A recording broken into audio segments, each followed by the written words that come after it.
Okay, so relativity, and when we talk about relativity, we need to think about time. So on the earth, with our speed and with our daily life, time is just time, right? So in every state or every country, time might be different. But when we go to space and with high velocities, then nothing about time is obvious. So, and then this and next example is an example of a very famous example that is used in many physics videos and even in many movies. So we call it the twin paradox. It says that if two twins are exactly the same age and one travels in space while the other stays at home, when the traveler returns, the traveler will have experienced less time, meaning that the traveler's space is younger. All right, so again, we have Albert Einstein who talked about this and gave us a formula that tells us precisely how much less time the moving twin experience or how younger the moving twin will be. Okay, so this fact is actually verified maybe like years ago at the time of Einstein. It was still a theory, but now it has experimentally verified with using sensitive clocks on airplanes.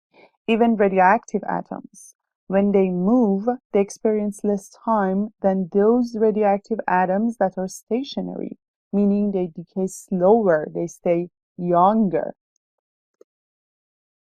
Okay, so the heart of theory of relativity is the nature of time and space. And get ready to just change your view about everything that you had known about time and space. Everything will be just different from now on. When we talk about theory of relativity, it consists of two parts, special theory of relativity and then general theory of relativity. Okay, so special theory of relativity was proposed by Albert Einstein in 1905, and it was about the nature of time, space, energy, and momentum. It introduced the famous equation of E equals to mc squared to us. The general theory of relativity was proposed years later, again by Einstein, and that was a theory of gravity. For example, it explains that all gravity in the universe is due to a bending of space and time. And I am not sure if you have heard this term, bending of space and time, but this is something that in the movie Interstellar, people talked about it a lot. Okay, let's just watch this video first and warm up our brain a little bit.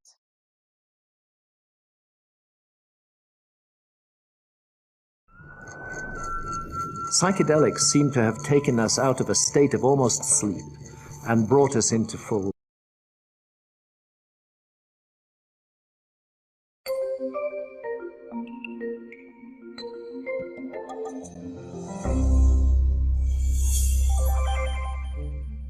Is time moving faster? We've all heard the cliche phrase, but according to physics, time is actually moving slower.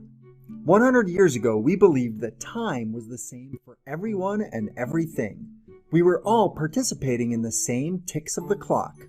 Every interval of time was the same as the one before, and it moved forward in a linear, uniform progression.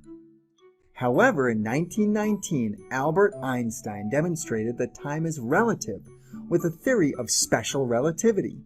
He discovered that time slows down or speeds up depending on how fast you move relative to something else. We know that when you travel faster, for instance, time moves slower. This is something NASA has had to account for in their satellites, which move around the Earth at 29,000 kilometers per hour. The clocks on board each satellite ticked slower than identical clocks on the ground by about 38 microseconds per day. Each microsecond is 1/millionth of a second. This sounds small, but the high precision of the GPS system requires nanosecond accuracy, and 38 microseconds is 38,000 nanoseconds. If these effects were not properly taken into account, a navigational fix based on the GPS constellation would be false after only 2 minutes, and errors in global positions would continue to accumulate at a rate of about 10 kilometers per day. The whole system would be utterly worthless for navigation if we were not able to adjust to relativity. The closer you travel to the speed of light, the slower time travels. According to the theory of relativity, if two identical twin babies were part of an experiment where one baby goes into a spaceship that blasts off at 99.99999% speed of light, and the other baby stays on Earth, the babies would experience time in very different ways. 80 years later, the baby on Earth would be an old man, and the baby in the spaceship would have only aged 1 day. As it turns out, we are moving faster. The universe is expanding, and this expansion is happening at an accelerated rate. The farther something is from our galaxy, the faster it is accelerating away from us. Eventually, these distant objects move so far away that they fall off the visual cliff and are no longer part of the observable universe, at least from our perspective. The light from the galaxies beyond the visual edge will never reach our telescopes here on Earth. So you might be wondering, if our galaxy reaches the speed of light, could time freeze? Perhaps this is why time feels like it's accelerating. If time were slowing down, more events could happen in shorter intervals of time. And we are witnessing a rapid rise in technology, knowledge, understanding, evolution, and extinction, which are all accumulating at an exponential rate. Could this acceleration of events be evidence that time is actually slowing down? If so, then what is this acceleration leading to? Now, this is a complicated idea for another video, but if you're curious to learn more about Einstein's theory of relativity, check out Brilliant, a problem-solving website that teaches you to think like a scientist. You get to master concepts by solving fun and challenging problems, which makes learning fun.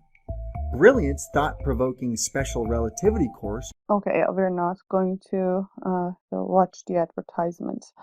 Okay, so with this theory is if the a twin is moving close to the speed of light, when he comes back to the Earth, he will see that his brother is 90 something years old, right? So does it mean that he's seeing the future of the Earth? No, so human has long dreamed of time travel to see the future or the past. So is this like simply the explanation of how you are able to see the future by just like going close to the speed of light around the Earth or into the space, and then you come back and it's future? So this could be, but is it actually possible that our body travels close to the speed of light and still we have the same shape, so like still we remain intact? So this is another topic that says that if you move with the speed of light or even close to it, your body won't be mass anymore. It will turn all into energy. So the bond between your atoms is broken and you're converted to energy, the energy that is equal to mass times c squared. But then how can we revert and convert you back to the body that you had with everything being in place? So this is something that we don't know if it is fiction, if it is going to happen in future, and how close to it very at this moment. But okay, so let's just move on to the what we know so far, not what we don't know. Okay, so we say that time is the fourth dimension, and that is right. Suppose that you want to specify a location on the Earth. You can just like simply do it by three coordinates, right? The latitude, the longitude, and the altitude. So if you know these three coordinates that we usually call XYZ system, then you only need three numbers to describe a location on the Earth, right? Because the space can be explained in three dimensions. Now, any two objects with the same XYZ should be at the same location because space is three-dimensional. Now, what if you want to specify an event rather than a location? Then not only you need the location, you need the time of the event too. That is why we say that time is the fourth dimension. For example, if you want to specify your graduation party, which is an event, you could say that it is at 9 p.m. on May 9th at my home address, which is XYZ for location. So this event has four dimensions. It has three dimensions for space plus one dimension for time. Now this is trivial, right? Of course, an event needs a time too. But what is interesting about time is that the amount of time can change depending on the velocity that an object is moving in that three dimensions of space. So the velocity of the motion will affect the time. So this is what relativity is about. Okay, let's watch this.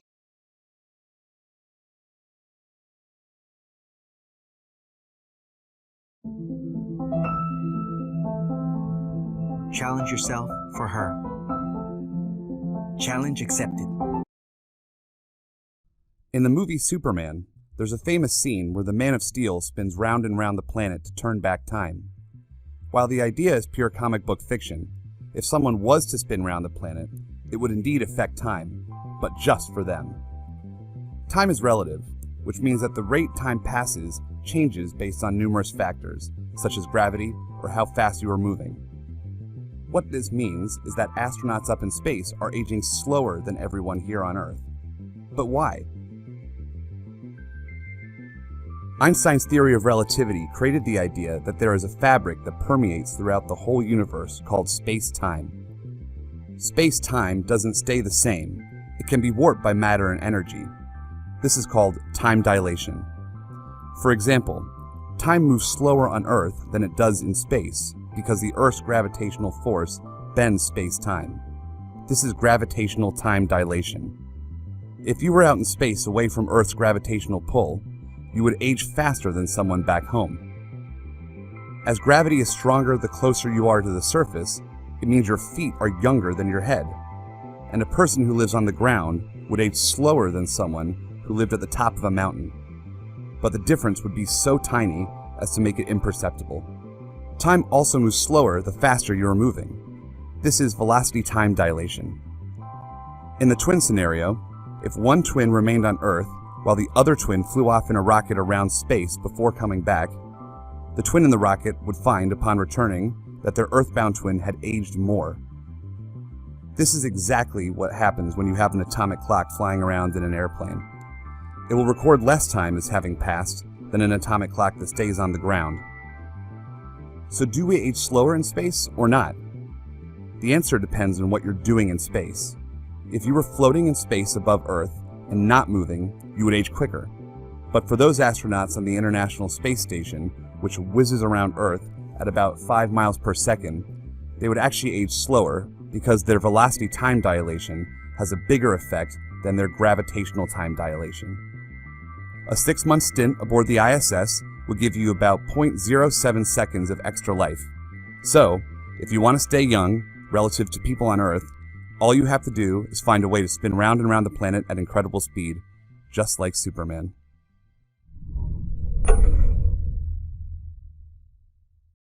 Alright, so it seems that we are talking about two factors, how fast you are moving and how close to the gravity you are. Which one is more effective? It really depends on the velocity that you are moving with or how far away from gravity you are. So at like certain situation, like one effect might be more than the other effect. Okay, so the time dilation comes into account when objects move very fast, near the speed of light. And so very obviously, this is not a part of our daily lives. If there was a way that you fly in an airplane with 675 miles per hour for a year, then you will experience only 16 microseconds less than your twin who has not traveled. So this is not, again, big, but when it comes to GPS and the location, we need to take even these little numbers into account, right? Otherwise, everything will be a big mistake. Now, this small effect becomes large if the velocity approaches the speed of light.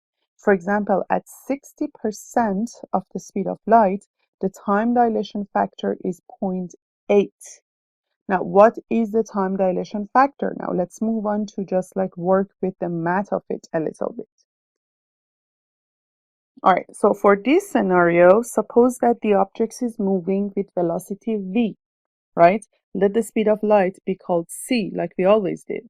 In science fiction movies, the ratio of v to c is called light speed.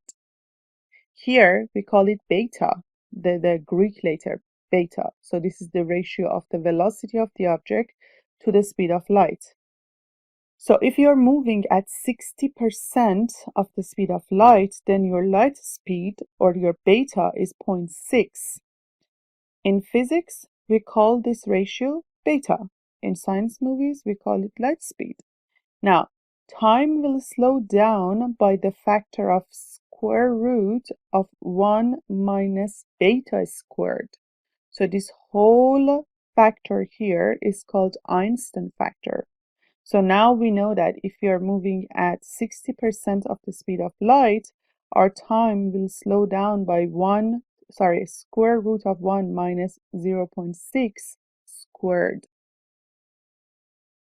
Okay, so the same example, if we are moving at 60% of the speed of light, then our beta is 0.6, and then time will slow down by 1 square root of 1 minus 0.6 squared, which is 0.8.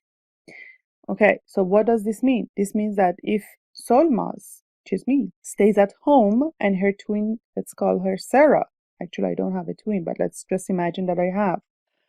And Sarah travels at 0.6 speed of light, or 60% of the speed of light, or 0.6 beta, then Sarah's time will go slower at a rate that is only 0.8 that of my time on Earth. Means that if I age 1 year, then my twin will age only 0.8 years. So when she comes back to the Earth, she will be 0.2 years younger than me. So this is how we play with this factor. Okay, now that was only for 60% of the speed of light. Now what happens if this effect gets more dramatic?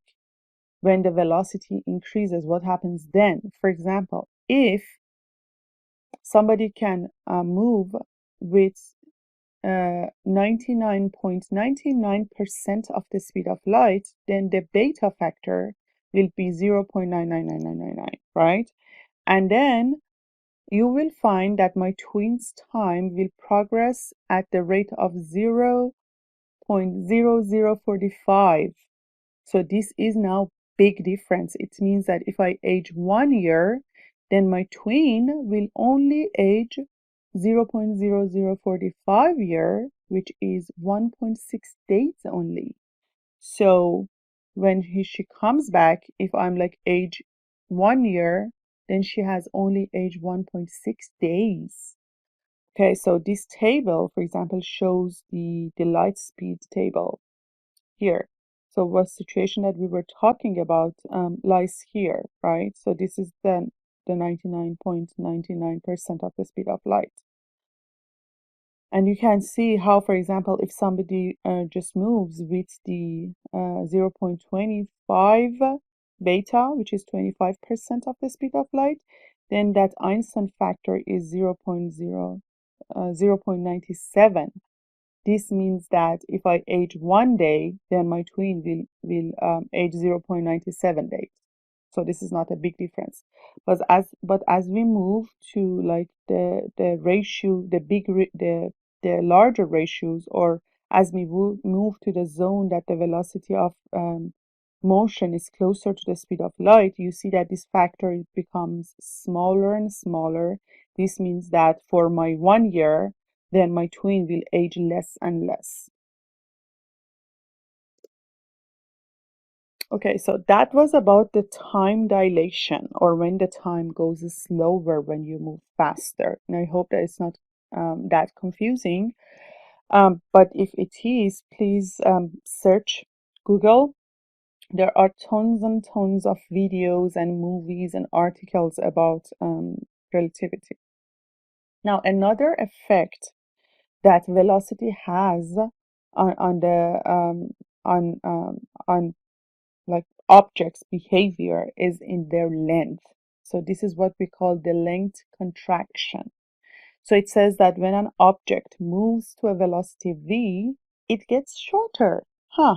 So when you are moving with the speed of light or close to the speed of light, not only you age slower, but also your length gets shorter. Now, this new length is the old length multiplied by the Einstein factor. So this effect is called Lorentz contraction, and this is taken after the scientist Hendrik Antoine Lorentz. Now, Lorentz proposed this first even before Einstein. So Lorentz talked about the length contraction before Einstein talked about the time dilation. Okay, so let's see the math behind it is that if a stationary object has rest length L sub s, and this is the rest length, then when the object moves, its new length, which we show it by L sub m, it means the length of the moving object, is equal to the stationary length of the object times the Einstein factor. This means that the moving object is shorter, right? Because Einstein factor is always less than 1.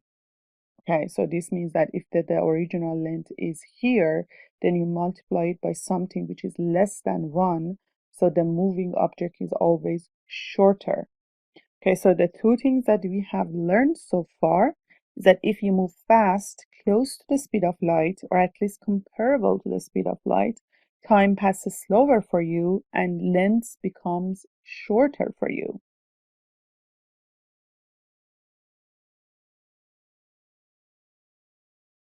Another video here.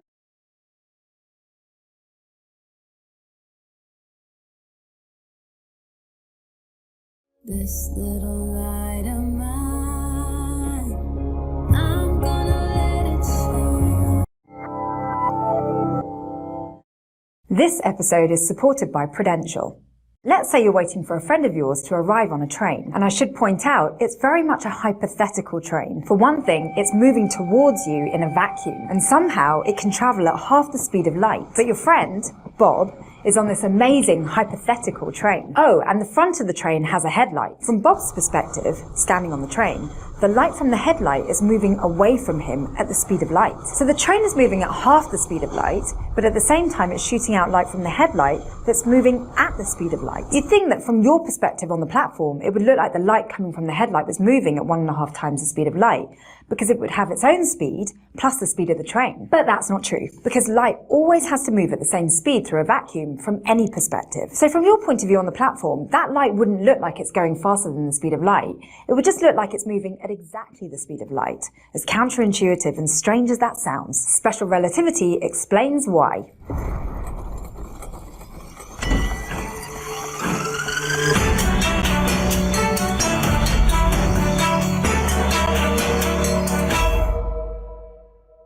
The theory of special relativity was proposed by Albert Einstein in 1905. It explains the behavior of things that move very, very fast, as in a significant fraction of the speed of light, where regular Newtonian physics doesn't always apply. It's called special relativity because it only applies to specific situations where the different frames of reference aren't accelerating. They're called inertial reference frames. In our train example, the two reference frames are the perspective of someone standing on the train and someone standing on the platform. Neither reference frame is accelerating, so they're inertial, and so special relativity applies. Now, special relativity is built around two main assumptions or postulates. The first says that the laws of physics are all the same in all inertial reference frames. It doesn't matter whether you're on the train or on the platform, the same equations will apply. This has to be true because there's no real way to distinguish between reference frames. For all Bob knows, from his perspective on the train as it passes the platform, he's sitting perfectly still. While the platform zooms past him, or the platform could be staying put while he moves past it. The first postulate tells us it doesn't matter.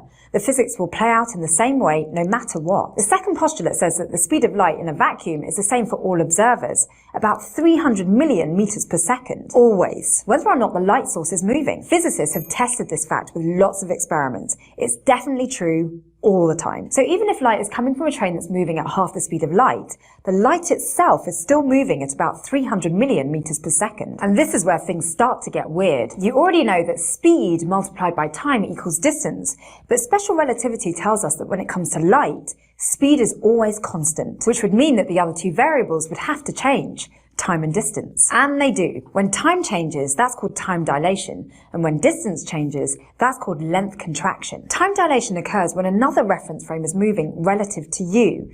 So time in that reference frame slows down relative to the time you measure. You can see why if we go back to Bob's train. Say Bob stands on the side of his train car that's closer to the platform, and he's facing a mirror on the opposite side of the car, 5 meters away. He shines a flashlight towards this mirror, which reflects the light right back towards him. From Bob's point of view on the train, the situation's very simple. The light traveled straight to the mirror and back, a distance of 10 meters, at the speed of light. Sure, looking through the window, you saw the light travel to the mirror and back, but meanwhile, the train was still moving. While the light travelled towards the mirror moves sideways relative to your spot on the platform. And while the light travelled back toward Bob moved even further sideways. The result is that you saw the light travel diagonally, as though its path formed two sides of a triangle. From your point of view, the light travelled a greater distance than it did from Bob's point of view. But special relativity tells us that the light's speed was exactly c, even though it travelled a greater distance. And if the light travelled a greater distance at the same speed, then it must have been travelling for longer. You and Bob are both timing the exact same series of events,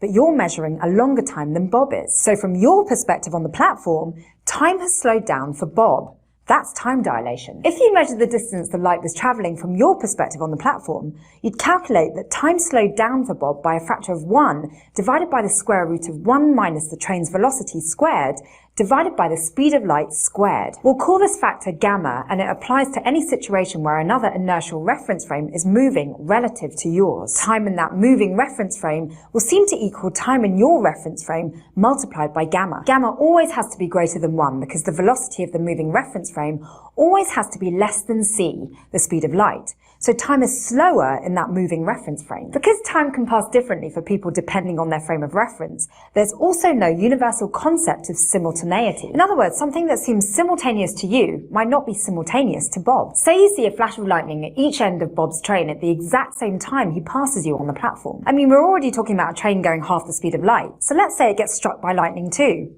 For some reason. You see both flashes at the same time and they're both the same distance from you, travelling at the same speed. So you can conclude that lightning struck both ends of his train at the same time. But from Bob's perspective on the train, that's not what happened. Because while the light is travelling from each end of the train to his eyes, he's moving. At the moment that you see both flashes, Bob has already moved past you, so he's seen the flash from the front of the train, but only that one. Then he sees the flash from the lightning that struck the back of the train. Light always moves at the speed of light, no matter what the reference frame is. That's the rule. So to Bob, lightning must have struck the front of the train before it struck the back of the train, even though they seem simultaneous to you. Does your brain hurt yet? As if time slowing down wasn't weird enough, there's also length contraction. Length contraction means that if something is moving relative to you, its length in the direction that it's moving will seem shorter than it would if it wasn't moving. So you might have measured the train to be 100 meters long before it left the station. If Bob measures the train from where he's standing, it would be 100 meters long. But from your perspective on the platform as it moves past you, the train will be shorter. Let's say you want to measure the train as it moves past the spot where you're standing on the platform. The train is moving moving at half the speed of light. That's set. From Bob's perspective, it takes 666 nanoseconds for the train to pass you. Velocity multiplied by time equals distance, so Bob calculates that the train must be 100 meters long. Now you try taking the same measurement. Problem is, we already know that time moves faster for you than for Bob. While 666 nanoseconds pass for Bob, only 577 nanoseconds pass for you. And if the train takes 577 nanoseconds to pass you while it's moving at half the speed of light, it must be 86.6 meters long. In general, when something's moving past you, its length and the direction of its motion will be equal to the length you'd measure if it was standing still divided by gamma. Length contraction happens for objects moving at regular speeds too, but it's so tiny that there's no way you'd ever notice it. If the train was moving at 150 kilometers per hour, it would contract by less than a picometer. That's 1/100th of the length of a hydrogen atom. Since length contraction isn't something we see in everyday life, it isn't part of our intuitive sense of physics. So special relativity tells us that because light always travels at the same speed, time dilates and length contracts to compensate. Space and time, they're directly connected to each other. That's what people mean when they talk about four-dimensional space-time.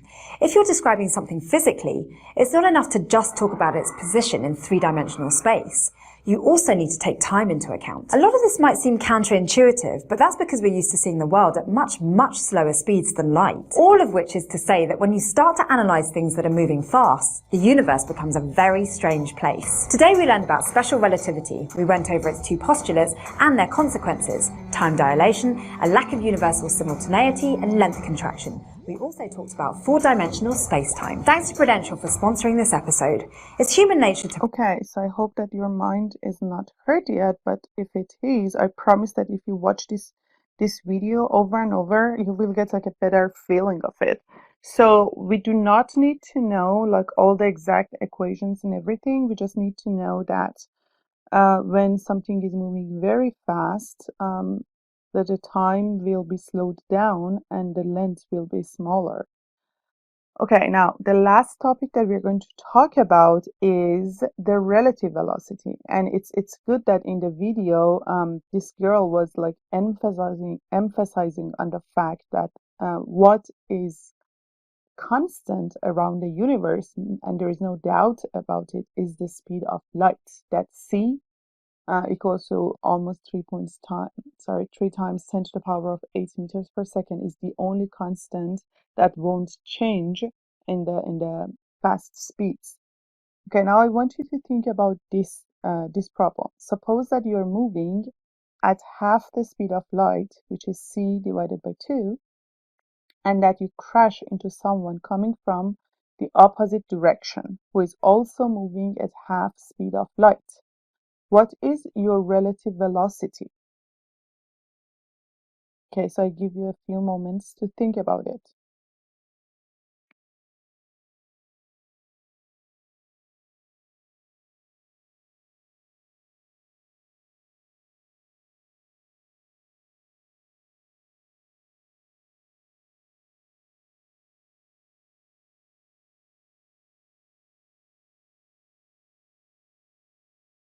Okay, so my common sense and probably everyone else's common sense says that if something is moving with c half and another thing is moving in opposite direction with c half, then the relative velocity will be c, right?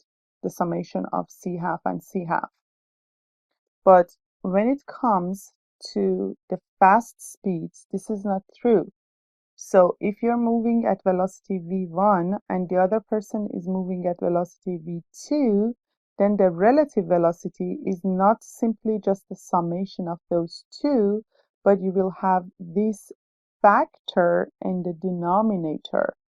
So this is what differs Newtonian physics from quantum physics or relativity physics. Okay, so in classic physics, the relative velocity would be only the summation of two velocities. But here you see that there is another factor. Okay, so you're not required to know this formula, but you need to know the consequences of such an equation here. Okay, so if I put v1 to be half c, which was our example, and v2 to be half c, So you just like replace the numbers here, c half plus c half over 1 plus c half times c half divided by c2, and then you kind of like factor out the c and do all the calculation. At the end, you get the relative speed to be 0.8 times c. So the relative speed is not simply the summation of c halves, but it is a new factor here. So the relative velocity is 0.8 c less than the speed of light. Okay, now let's try to put 0.9 c for v1 and 0.9 c for v2. Then still the relative velocity is less than c. The relative velocity will be 0.9994 c. Even if you try to put 0.99 for v1 and 0.99 c for v2, you still get something that is less than c itself. So the consequence of that equation is that no matter how close the individual velocities are to c, their relative velocity is still less than c. So the relative velocities are always less than c. This means that you can't ever reach the speed of light. You might get very close to it. You might be able to move at 99.999999%, but you can never reach the speed of light. Now imagine a photon comes toward you, traveling at the speed of light, which is c, and then you move with velocity v towards that photon. With what velocity will the photon hit you when you are moving? This is still going to be c, okay? Now that we know some basic definitions and the concept of the first 4 sections on chapter 29, let's work a little bit on the math behind all these explanations. The problems are going to start from section 2 on chapter 29, and the first one that we're going to talk about is the time dilation equation. So the equation that we use is equation 29(2), and gives you that delta t equals to delta t naught divided by the Einstein factor. And if you expand it, then you can see it is equal to delta t naught divided by square root of 1 minus v squared divided by c squared. Okay, so here this t naught, or anything that has naught in this equation, the zeros, stands for the time for the object at rest. So this is rest object. And then of course this other one is for the object in motion, or a clock in motion, relative to the observer.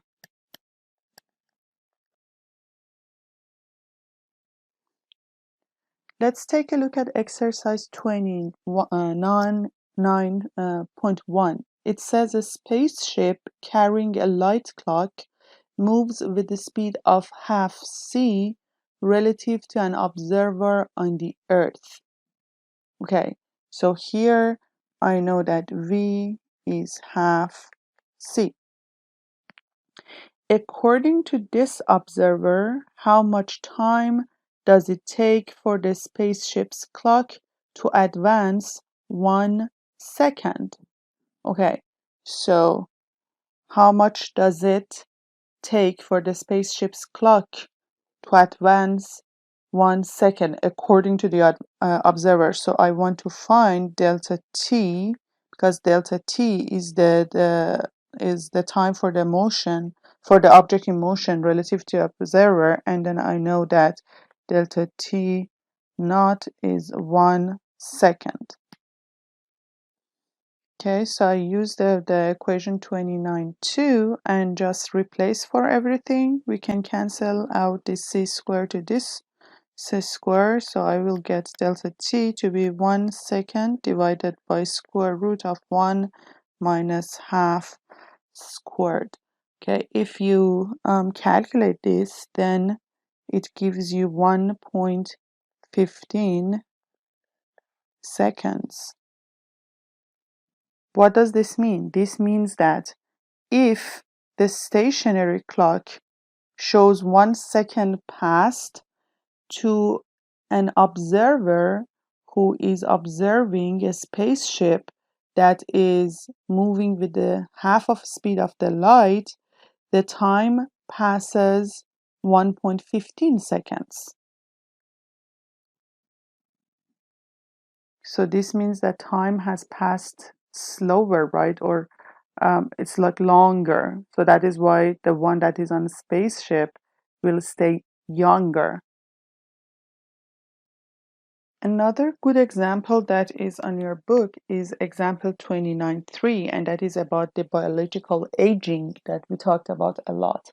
It says astronaut Benny travels to Vega, the fifth brightest star in the night sky, leaving his 35-year-old twin sister Jenny behind on Earth. So both of them are 35 years old here. Benny travels with a speed of 0.99 c. So what we need to know is that v is 0.99 c. And Vega is 25.3 light years from the Earth. How much time does the trip take from the point of view of Jenny? And then how much has Benny aged when he arrives at Vega? Let's sketch the whole problem. So you can see that Earth is 25.3 light years away from Vega, and then the spacecraft is moving by 0.99 c. So when we are talking about light years, we need to know that 1 light year is the distance that light travels with the speed of c in 1 year. So I can write that 1 light year equals to c times 1 year. Okay, so this is important here, this conversion to know. The two events that are of our interest in this problem is 1, leaving the Earth,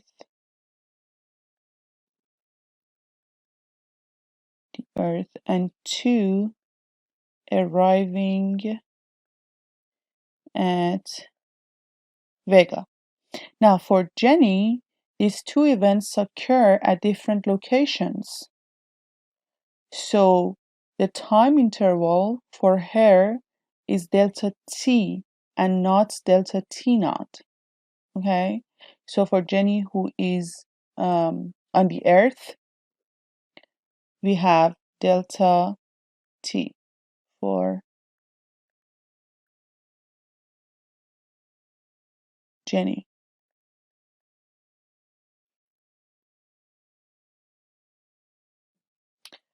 So this is for Jenny. Now, for Benny, the one that is a traveler, so let's call Benny here so we are not confusing the two names.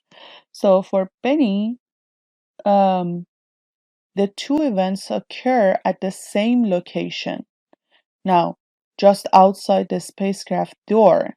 In fact, from Benny's point of view, the spacecraft is at rest, right? Because she's moving with it and the stars are in motion. So the time interval measured for Benny is delta t naught. So for Benny, delta t naught. So in simple words, Benny is the one that is stationary because she is in the spacecraft, and Jenny is the one that is like outside. So Jenny is the one that is moving here. Okay, so then we know that delta t equals to delta t naught divided by 1 square root of 1 minus v squared divided by c squared. So the only thing that is important here to is to understand which one we consider delta t and which one we consider delta t naught. So this is totally different from the previous example, right? So here, Benny is the stationary one because she's moving with the spacecraft. And for her, from her eyes, she's the one who is stationary and she sees everything else moving. Okay, now let's do part A. In part A, it asks how much time does the trip take from the point of view of Jenny, the one that is on the Earth or is left behind. So here, the spacecraft covers a distance d in a time delta t. So we want to find delta t. We know that velocity is d divided by time. So here, delta t equals to d divided by v. And then that distance from the eye of, what was the name? The eye of Jenny. Oh, I wish that the names were not so similar. So from the eye of Jenny on Earth, delta t is the distance between the Earth and Vega, which is 225.3 light year. And then the velocity of his twin sister is is 0.99 c. So let's go ahead and convert 25.3 light year to 25.3 c times 1 year. And I'm using this equation here, divided by 0.99 c. So these two cancels.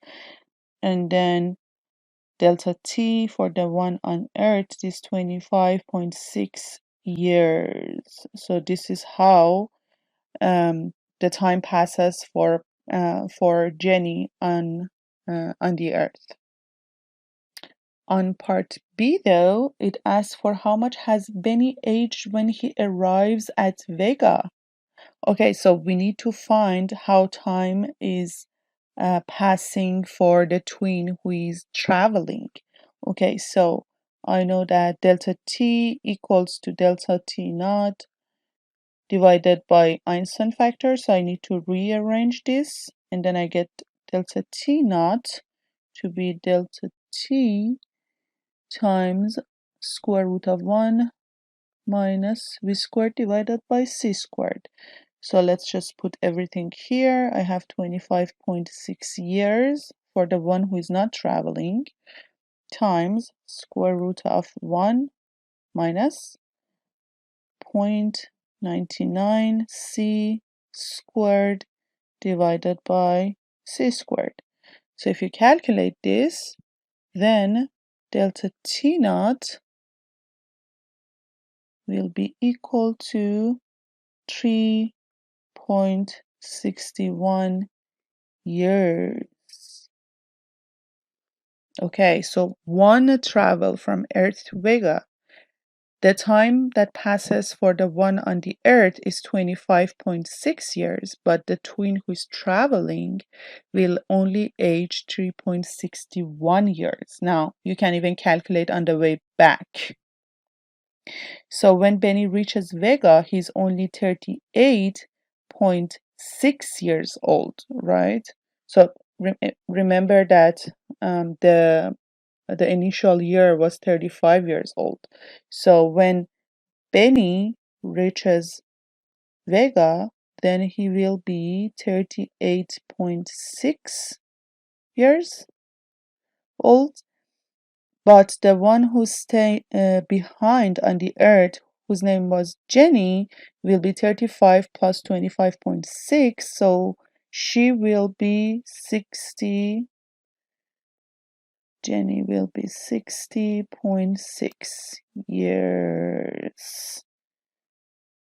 Okay, so this is the proof of, like the mathematical proof of that biological aging, right? Now, from the point of view of Benny, the trip took only 3.61 years at a speed of 0.99 c. Now, as a result, he would say that the distance covered in traveling to Vega was only like 3.61 years times that 0.99 c, so it was only 3.57 light year.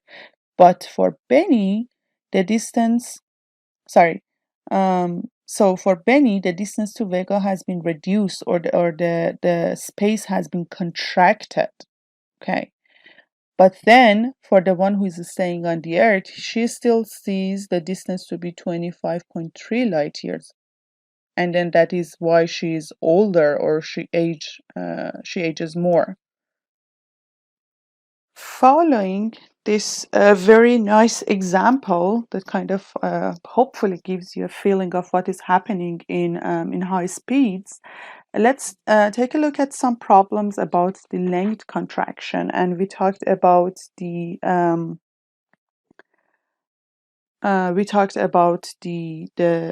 definitions or the conceptual information of length contradiction.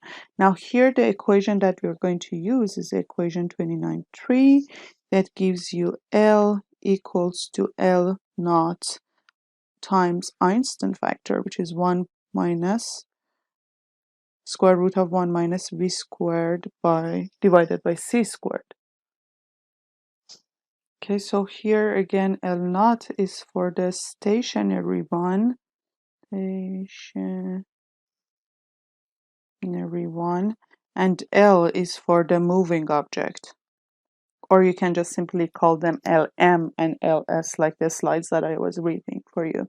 Okay, so if the speed is 0, so for v equals to 0, then L equals to L naught. And then speed 0 means that, for example, our speed, like the speed that are too small comparing to the speed of light. Okay, for this, let's take a look at example 29.6. It says, find the speed for which the length of a meter stick is 0.5 meters. So at what speed should a meter stick travel so that the length is 0.5 meters? Okay, so if we want the meter stick to be 0.5 meters, we know that its length when it is stationary, it is 1 meter, and then I want length when it is moving to be 0.5 meters, right? So simply we just put L equals to L naught square root of 1 minus v squared divided by c squared. So 0.5 meters equal to 1 square root of 1 minus v squared divided by c squared. Okay, so from this I can solve this as the square root of 1 minus v squared divided by c squared equals to half divided by 1, which is half. So 1 minus v squared divided by c squared. So I'm just squaring both sides of the equation, equals to 0.5 squared, which is 0.25. So from here, you can write 1 minus 0.25 is v squared divided by c squared. And then from here, you can find v to be I'm going to erase this. V equals to 0.866 c. So at this speed, if a meter stick travels, then the length will be half instead of 1 meter. Okay, on section 29.4, the relativistic addition of velocities is the last topic that we talked about on the PowerPoint. So there is an exercise that is useful here, which is exercise 29.8. It says, suppose the spaceship described previously is approaching an asteroid with speed of v equals to 0.825 c. If the spaceship launches a probe toward the asteroid with a speed of 0.759 c relative to the ship, what is the speed of the probe relative to the asteroid? Okay, so now here we have two velocities. All right, so let's call this V1, let's call this V2, and we know that the relative speed V equals to V1 plus V2 divided by 1 plus V1 V2 divided by c squared. So I'm just making this more simple for you, and I'm just like excluding all the like 1, 3, 2, 3 that is mentioned in your book. Okay, so the relative velocity, let me just show it by a capital letter V. So there is a difference between them. It's gonna be 0.759 c plus 0.825 c divided by 1 plus the multiplication of these two